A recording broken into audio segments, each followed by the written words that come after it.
Everyone, welcome to हमारी academy official and my name is Safar. कैसे आप सब, कैसे चलिए आपकी प्रिपरेशन। जितने भी स्टूडेंट हमारे बिहार बिजली विभाग के स्टूडेंट हैं जूनियर अकाउंट्स क्लर्क के लिए, और जितने भी स्टूडेंट एनवीएस ऑडिट असिस्टेंट के लिए, आई होप आप सभी अपने एग्जाम के प्रिपरेशन में लगे होंगे और करना भी चाहिए। एनवीएस ऑडिट असिस्टेंट 15 मई याद कर लीजिए, आज 1 तारीख है और आज से आपका सीधा 44 दिन बाद आपका पेपर होगा। एनवीएस ऑडिट असिस्टेंट समय है, धैर्यपूर्वक अच्छे से तैयारी करते रहिए। बाकी जो बिजली विभाग वाले स्टूडेंट हैं, आपका भी एग्जाम का अपडेट आया नहीं है, लेकिन जल्दी अपडेट आएगा और एग्जाम में लगे रहिए, प्रिपरेशन में थोड़ा थोड़ा डेली बेसिस पे पढ़ते रहिए। चलिए, आज की क्लास इंपॉर्टेंट है। बहुत सारे स्टूडेंट कह भी रहे थे कि सर हम लोगों को अकाउंटिंग स्टैंडर्ड पढ़ा दीजिए।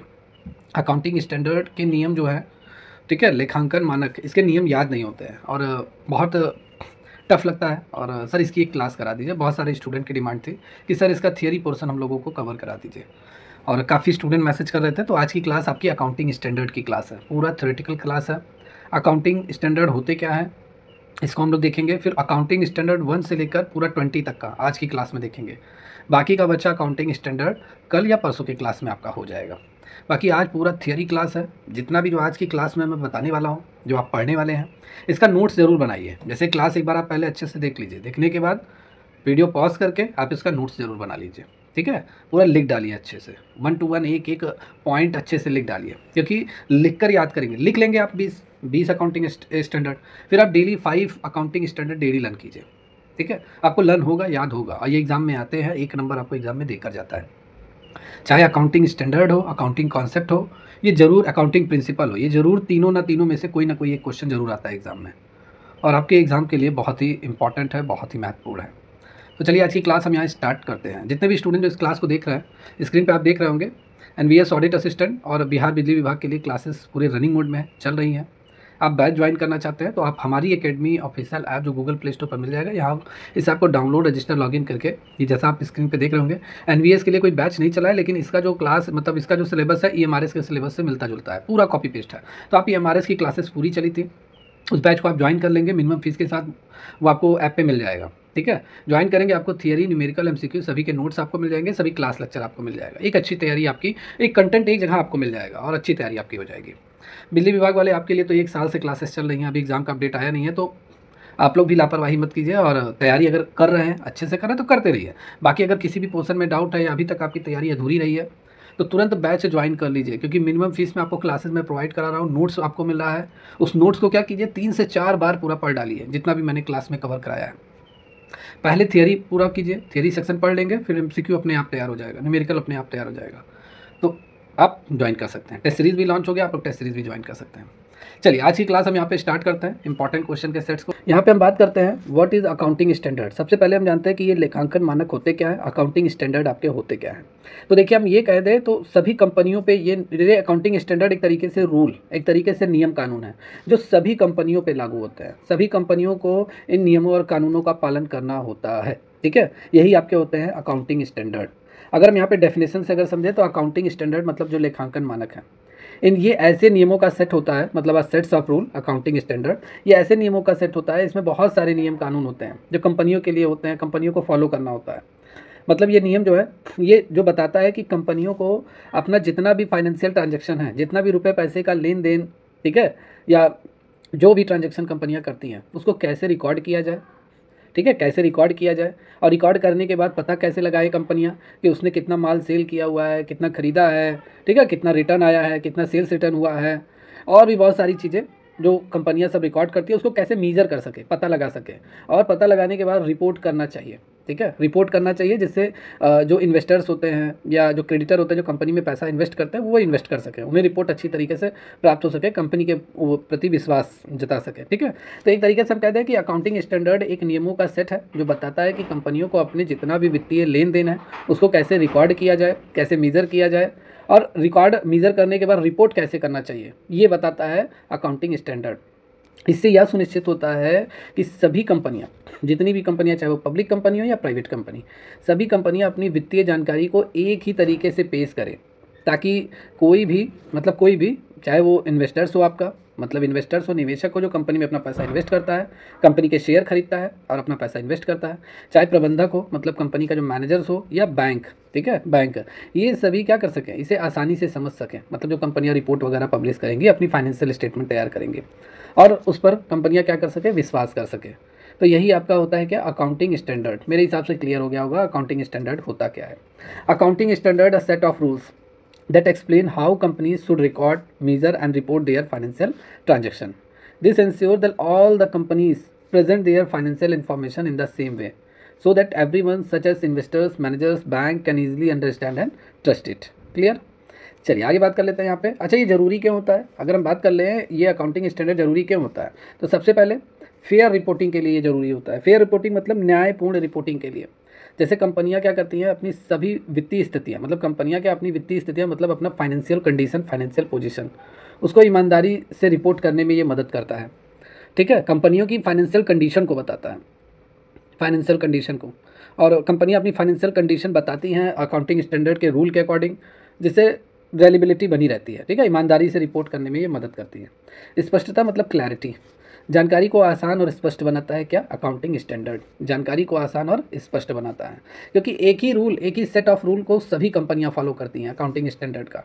ठीक है, सभी कंपनियां अपना रिपोर्ट उसी बेस पे उसी रूल के अकॉर्डिंग तैयार करती हैं, तो जानकारी को स्पष्ट और आसान बनाता है। तुलना करने में मदद, मतलब अलग अलग कंपनियों के लिए जो वित्तीय आंकड़े होते हैं उनकी तुलना करना भी आसान हो जाता है अकाउंटिंग स्टैंडर्ड के हेल्प से, इसलिए ये ज़रूरी होता है आपका। कुछ एग्जाम्पल यहाँ पे हम बात कर लें, सम एग्जाम्पल। जैसे अगर आप लोगों ने सुना होगा IFRS का नाम, ठीक है, अंतर्राष्ट्रीय वित्तीय रिपोर्टिंग मानक। ये IFRS का फुल फॉर्म ये एग्जाम में पूछा जाता है, बहुत बार एग्जाम में पूछा गया, इसको नोट कर लीजिए आप लोग। International financial reporting standard. ठीक है, इसका उपयोग कहाँ, दुनिया भर में इसका उपयोग किया जाता है IFRS का। गैप, इसका भी फुल फॉर्म पूछा जाता है, G for journal, A for accepted, A for accounting, P for period, sorry principle. तो सामान्य रूप से स्वीकृत लेखांकन सिद्धांत मतलब जनरली एक्सेप्टेड अकाउंटिंग प्रिंसिपल। ये बेसिकली अमेरिका में इसका इस्तेमाल किया जाता है, अमेरिका की सभी कंपनियां गैप का इस्तेमाल करती हैं। ठीक है, और IFRS का पूरे दुनिया भर में इस्तेमाल किया जाता है। क्लियर? या अगर हम ऐसे समझें, एक निष्कर्ष, अगर कंक्लूजन पर अगर हम बात कर लें, तो हम अकाउंटिंग स्टैंडर्ड को ना ऐसे समझे जैसे कोई खेल खेलने के नियम, खेल खेलने के जैसे नियम है। अगर सभी खिलाड़ी एक ही नियमों का पालन करें तो क्या होता है, खेल निष्पक्ष तरीके से होता है, और लोगों को जितने जो लोग देखने वाले होते हैं वो भी लगभग पूरी तरीके से सेटिस्फाइड रहते हैं। समझ में आया? सभी खिलाड़ियों के ऊपर एक ही नियम लागू होता है। तो वैसे अकाउंटिंग स्टैंडर्ड है, मतलब एक ही नियम कानून है और सभी कंपनियों पे ये लागू होता है, सभी कंपनियों पर ये लागू होता है। क्लियर? और जीतने वाले का पता लगाना आसान होता है, मतलब सभी कंपनियों के रिपोर्ट इसके माध्यम से पता चल सकता है किसी भी कंपनी का। ठीक है, और यही सारी चीज़ें हैं। तो मेरे हिसाब से समझ में आ गया होगा अकाउंटिंग स्टैंडर्ड होता क्या है। आइए यहाँ पे अब डिटेल में हम बात कर लेते हैं अकाउंटिंग स्टैंडर्ड 1 से लेकर 20 तक का आज की क्लास में। तो अकाउंटिंग स्टैंडर्ड 1 क्या कहता है? अकाउंटिंग स्टैंडर्ड 1 जो कहता है, डिस्क्लोजर ऑफ अकाउंटिंग पॉलिसी, मतलब लेखांकन मानक जो 1 है, ये लेखांकन नीतियों को क्या करता है, उजागर करता है, लेखांकन नीतियों के बारे में बताता है, अकाउंटिंग पॉलिसी के बारे में बताता है। लेखांकन मानक 1, ठीक है, accounting standard 1, disclosure of accounting policies. इसको डिटेल में समझते हैं। जैसे ये स्टैंडर्ड क्या करता है, यह निर्धारित करता है कि किसी भी वित्तीय विवरण, मतलब कोई भी वित्तीय विवरण हो, मतलब फाइनेंशियल स्टेटमेंट हो, चाहे वो बैलेंस शीट हो, प्रॉफिट एंड लॉस अकाउंट हो, ठीक है, तो या प्रॉफिट एंड लॉस स्टेटमेंट हो, कोई भी, उसमें कौन सी लेखा नीतियाँ अपनाई जाए, मतलब कौन कौन सी अकाउंटिंग पॉलिसी अपनाई जानी चाहिए। ठीक है, और इसका खुलासा कैसे किया जाए, ये सारी चीज़ें ये अकाउंटिंग स्टैंडर्ड क्या करता है, निर्धारित करता है, डिटरमाइन करता है। इसका उद्देश्य क्या होता है, इस अकाउंटिंग स्टैंडर्ड का जो उद्देश्य होता है कि सभी उपयोगकर्ता या समझ सकें, मतलब सभी उपयोगकर्ता मतलब क्या, जैसे जो क्रेडिटर हैं या कंपनी के जो इन्वेस्टर्स हैं, कंपनी के जो लोग हैं या कंपनी का मैनेजर है, वे सभी समझ सके कि किसी संस्था, मतलब किसी संस्था ने अपनी लेखा पद्धतियाँ कैसे तैयार की हैं, मतलब अकाउंटिंग स्टेटमेंट, मतलब फाइनेंशियल स्टेटमेंट कैसे प्रिपेयर किया है कंपनी ने। इसका उद्देश्य यही होता है। सीधी तौर पे अगर हम बात कर लें तो ये स्टैंडर्ड या निर्धारित करता है कि कंपनी का जो भी वित्तीय विवरण है, फाइनेंशियल स्टेटमेंट है, चाहे बैलेंस शीट हो, प्रॉफिट एंड लॉस अकाउंट हो, ठीक है, में कौन सी अकाउंटिंग पॉलिसी अपनाई जानी चाहिए, ये अकाउंटिंग स्टैंडर्ड बताता है, मतलब नियम। ठीक है, फाइनेंशियल स्टेटमेंट तैयार करने के लिए कौन सी अकाउंटिंग पॉलिसी लागू की जानी चाहिए, अपनाई जानी चाहिए, वो अकाउंटिंग स्टैंडर्ड 1 में लिखा रहता है। ठीक है, तो यही सारी चीज़ें हैं। चलिए नेक्स्ट है अकाउंटिंग स्टैंडर्ड 2। अगर यहाँ पे हम बात कर लें तो वैल्यूएशन ऑफ इन्वेंट्री से रिलेटेड है, इन्वेंट्री का मूल्यांकन से रिलेटेड है अकाउंटिंग स्टैंडर्ड 2। तो ये स्टैंडर्ड का यह उद्देश्य होता है, मतलब इस मानक का यह उद्देश्य होता है, ये स्टैंडर्ड डील करती है प्रॉपर वैल्यूएशन ऑफ इन्वेंट्री, मतलब संगठन के पास या बिजनेस ऑर्गेनाइजेशन के पास या कंपनी के पास, ऑर्गेनाइजेशन के पास जो भी इन्वेंट्री है, इन्वेंट्री में क्या, जैसे जो भी रॉ मटेरियल है या फिनिश गुड्स है, जो माल तैयार, कच्चे माल से जो तैयार माल हो गया है, ठीक है, फिनिश गुड्स जो भी है, उसको सही तरीके से उसका मतलब वैल्यूएशन कैसे किया जाए, उसकी सही कीमत का आकलन कैसे किया जाए, मतलब रॉ मटेरियल से कोई माल आपने फिनिश गुड्स में तैयार कर लिया, अब इसका सही तरीके से आकलन इसका कैसे लगाया जाए जो माल हमने तैयार किया है, इसमें रॉ मटेरियल पे कितना लगा है 1 यूनिट पे, लेबर चार्जेस कितने लगे हैं, अदर एक्सपेंसेस कितने आए हैं, इन सबको लेस मतलब इन सबको जोड़ने के बाद इसमें प्रॉफिट भी ऐड किया जाए, तब तो पता चलेगा कि इसकी एक्चुअल लागत क्या रखी जानी चाहिए जिससे मार्केट में इसे बेचा जा सके। तो अकाउंटिंग स्टैंडर्ड 2 यही बताता है। ठीक है, किसी संगठन के पास जो भी इन्वेंट्री है, रॉ मटेरियल, फिनिश गुड्स जो भी होता है, और उसकी सही कीमत का आकलन कैसे किया जाए ये बताता है। चलिए नेक्स्ट है अकाउंटिंग स्टैंडर्ड 3 जो है ये कैश फ्लो स्टेटमेंट से रिलेटेड है, तो ये याद कर लीजिए, नकदी प्रवाह विवरण से रिलेटेड है। लेखांकन मानक 3, तो ये स्टैंडर्ड यह निर्धारित करता है कि जितना भी नकदी है मतलब कैश या कैश इक्विवेलेंट मतलब कैश के नगद के समकक्ष जिनको हम बेच कर तुरंत कैश में कन्वर्ट कर सकते हैं, तो हमारे कैश इक्विवेलेंट होते हैं। ठीक है, आइटम होते हैं। इसके प्रवाह को हम कैसे दिखाएं, मतलब कैश इनफ्लो आउटफ्लो को कैश, ठीक है, इनफ्लो मतलब जो पैसा हमारे बिजनेस में आ रहा है, और आउटफ्लो मतलब जो हमारे बिजनेस से जा रहा है। तो कैश और कैश इक्विवेलेंट के प्रवाह को हम कैसे दिखाया जाए ताकि यह समझा जा सके कि किसी कंपनी के पास कितनी नकदी आई है मतलब कैश इनफ्लो, और कितना पैसा कंपनी के हाथ से गया है मतलब कैश आउटफ्लो। तो ये अकाउंटिंग स्टैंडर्ड 3 में बताया गया है, एक मानक सेट किया गया है, स्टैंडर्ड सेट किया गया है। अकाउंटिंग स्टैंडर्ड 4 किससे रिलेटेड है, तो ये contingency and events occurring after the balance sheet date, मतलब अकाउंटिंग स्टैंडर्ड मतलब लेखांकन मानक 4 ये बैलेंस शीट तिथि के बाद होने वाली जितनी भी आकस्मिकताएं हैं मतलब कॉन्टिजेंसीज है या जितनी भी इवेंट्स हैं, ठीक है, उसके बारे में बताता है। अकाउंटिंग स्टैंडर्ड 4 इसको समझते हैं। जैसे ये मानक जो है संभावित घटनाओं और विवादों के बारे में बताता है जो बैलेंस शीट की तारीख के बाद हुई हों लेकिन वर्तमान स्थिति पर उसका प्रभाव प्रभावित कर सकती है। जैसे कंपनी पे मुकदमा चल रहा है, मान लीजिए इस समय प्रेजेंट टाइम में, ठीक है, और 2 लाख रुपए का कंपनी के ऊपर मुकदमा चल रहा है चोरी का, या मान लेते हैं जो भी है A to Z, ठीक है। अब फाइनेंशियल ईयर खत्म हो गया 31 दिसंबर, जाहिर सी बात है, लेकिन अगर मान लेते हैं नेक्स्ट ईयर अगर ये 5 जनवरी को या 1 फरवरी को अगर न्यायालय का फैसला आता है और कंपनी को ऊपर जुर्माना तय कर दिया जाता है, तो ये 2 लाख रुपए क्या कंपनी को देने होंगे, और इसका इफेक्ट किस पे पड़ेगा, बैलेंस शीट पे पड़ेगा, जाहिर सी बात है 2 लाख का, ठीक है। तो लेकिन ये जो इफेक्ट आया है ये 2 लाख रुपए नेक्स्ट ईयर के हिसाब से आ रहा है, तो नेक्स्ट ईयर के बैलेंस शीट में शामिल होगा, समझ में आया? तो वही सारी चीज़ें कह रही हैं कि बैलेंस शीट तिथि के बाद होने वाली आकस्मिकताओं घटनाओं के बारे में बताता है। तो यही है आपका, देखिए लेखांकन मानक 4 जो बैलेंस शीट की तारीख के बाद होने वाली जितनी भी कॉन्टिजेंसीज आकस्मिकताएँ या घटनाएँ हैं के वित्तीय विवरण के उपचार से संबंधित है। कॉन्टिजेंसी मतलब एक ऐसी स्थिति परिस्थितियाँ होती है जो अनिश्चित भविष्य की घटनाओं के परिणाम के आधार पर किसी इकाई की क्या वित्तीय स्थिति को प्रभावित कर सकती हैं, ठीक है। बैलेंस शीट की तारीख के बाद होने वाली जितनी भी घटनाएं वो रिपोर्टिंग अवधि के अंत में मौजूदा स्थिति और सबूत प्रदान करती हैं। तो ये है आपका। चलिए नेक्स्ट क्वेश्चन, नेक्स्ट स्टैंडर्ड की हम बात करते हैं। अभी ये आपका 5th है, अभी हम लोग 20 तक पूरा कवर करेंगे, तो एक मास्टर क्लास आपकी रहने वाली है आज की क्लास, और इम्पॉर्टेंट है। तो लेखांकन मानक जो है 5 क्या कहता है, ये नेट प्रॉफिट और net loss of the period, ठीक है, मतलब पूरे अवधि के में जितना भी हमें मतलब एक पूरा एक फाइनेंशियल ईयर में ठीक है, ईयर में, इसी को ही तो हम पीरियड बोलेंगे। एक फाइनेंशियल ईयर में हमें कितना नेट प्रॉफिट हो रहा है, शुद्ध लाभ हमें कितना हो रहा है, शुद्ध हानि हमें कितनी हो रही है, ठीक है। एंड प्रायर पीरियड आइटम, और पहले मतलब इस फाइनेंशियल ईयर के पहले के item, and change in accounting policy, और उससे पहले जो भी अकाउंटिंग पॉलिसी थी उसमें बदलाव क्या हुआ उसके बारे में बताता है। लिख के याद करेंगे आपको याद हो जाएगा। थोड़ा सा टिपिकल है, कुछ अकाउंटिंग स्टैंडर्ड, कुछ डिफिकल्ट है, और कुछ तो बहुत ही आसान है जो आपको याद हो जाएगा। तो अवधि के लिए कितना हमें शुद्ध लाभ हो रहा है, शुद्ध हानि हो रही है, या पूर्व अवधि आइटम या लेखांकन नीतियों में जो परिवर्तन हुआ है उसके बारे में अकाउंटिंग स्टैंडर्ड 5 हमें बताता है, ठीक है। नियम सेट कानून जो हैं इन सब के लिए हैं।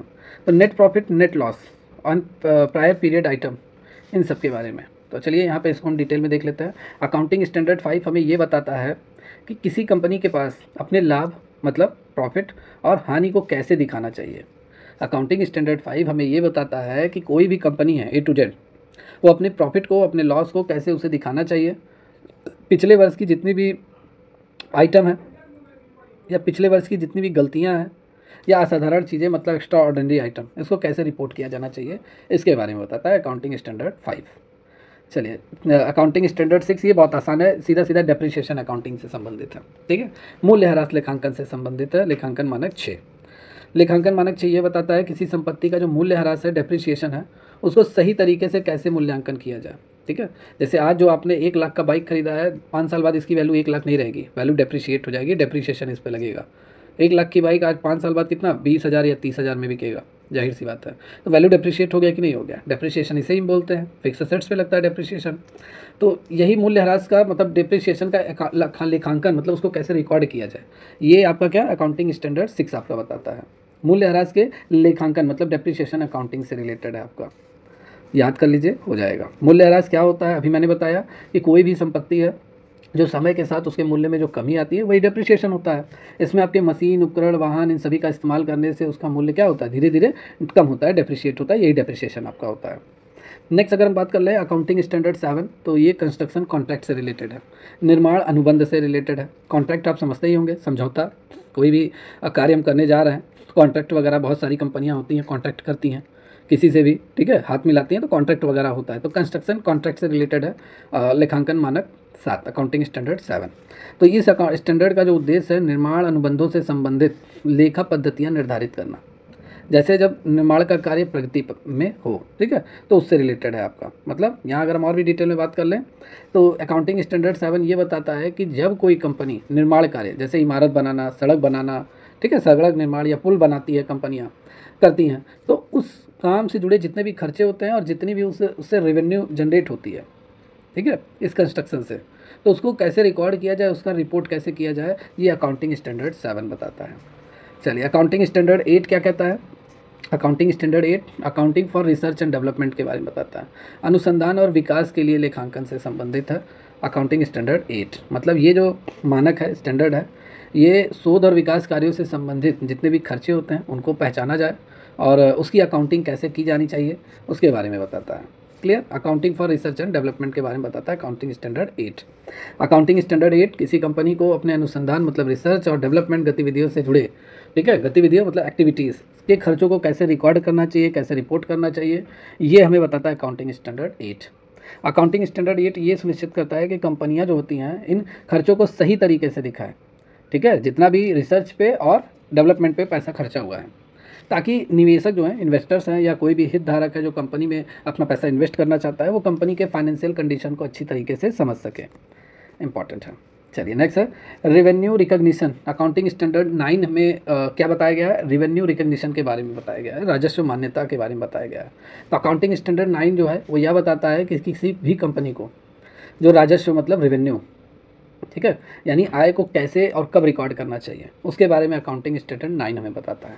राजस्व का मतलब किसी व्यवसाय के द्वारा अपने उत्पादों या सेवाओं की बिक्री से प्राप्त पैसा, मतलब राजस्व मतलब रेवेन्यू आप समझते ही होंगे भाई। हम अपने बिजनेस में जितना भी प्रोडक्ट हम सेल करते हैं या जो भी अगर हम सेवाएं बेच रहे हैं, अगर उसकी बिक्री से जो भी हमें पैसा मिलता है वो हमारा रेवेन्यू होता है, और उसको हम कैसे और कब रिकॉर्ड करेंगे ये अकाउंटिंग स्टैंडर्ड 9 बताता है।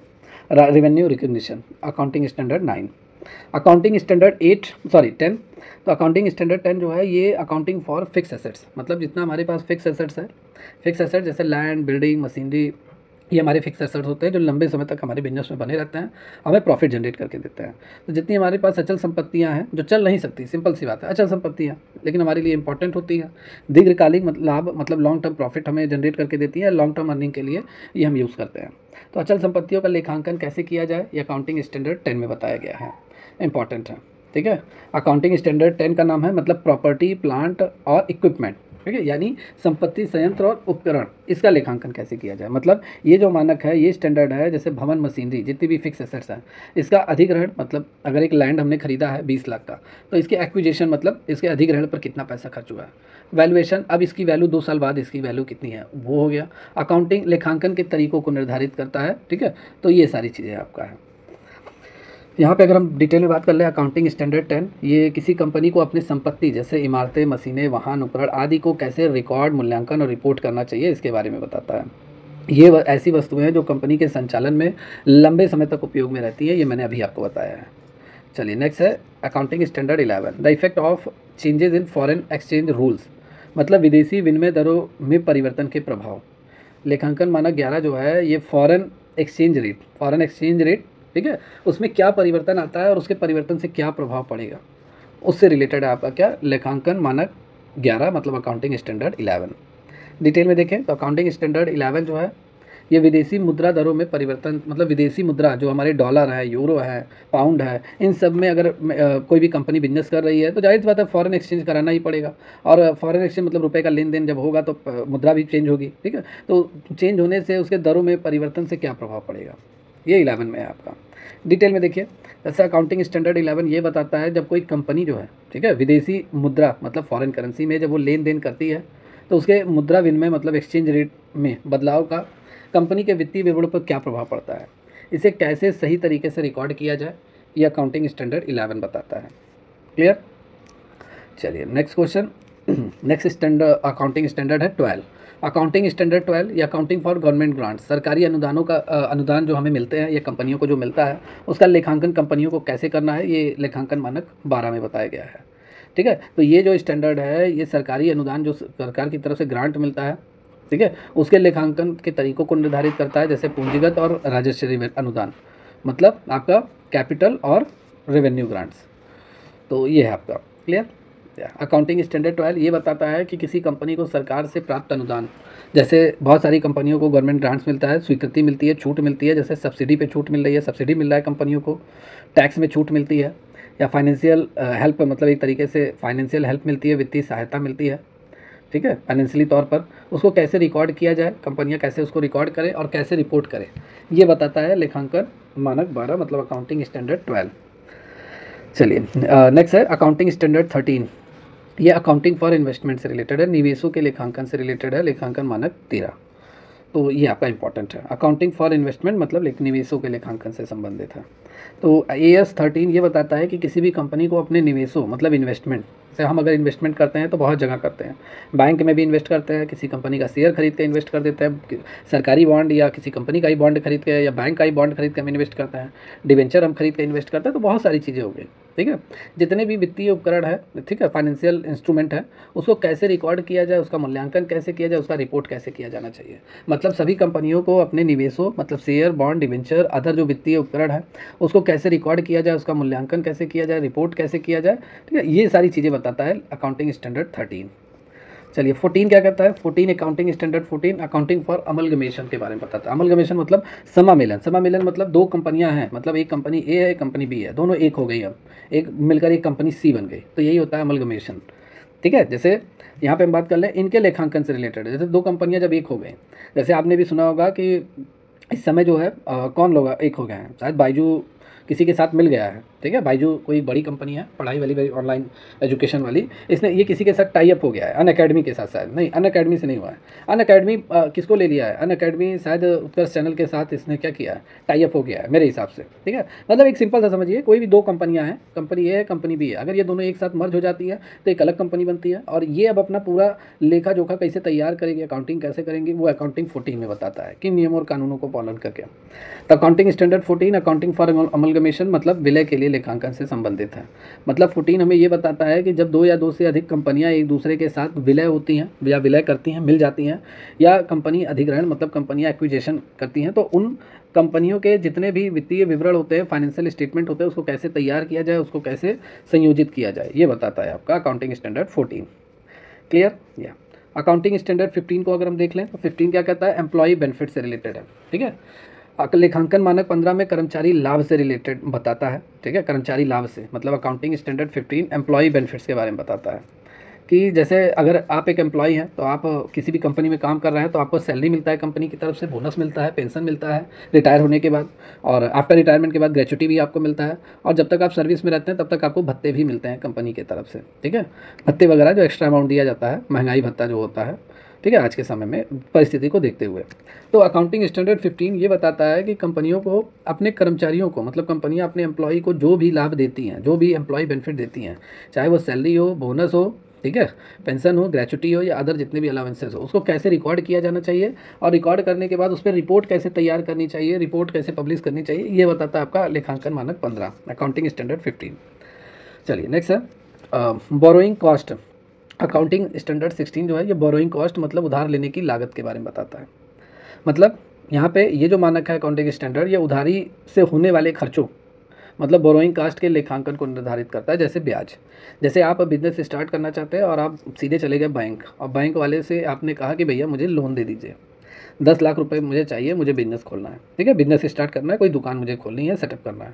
बैंक ने आपको 10 लाख दे दिया और उसने कहा कि हर साल मैं आपसे 10% ब्याज लूँगा।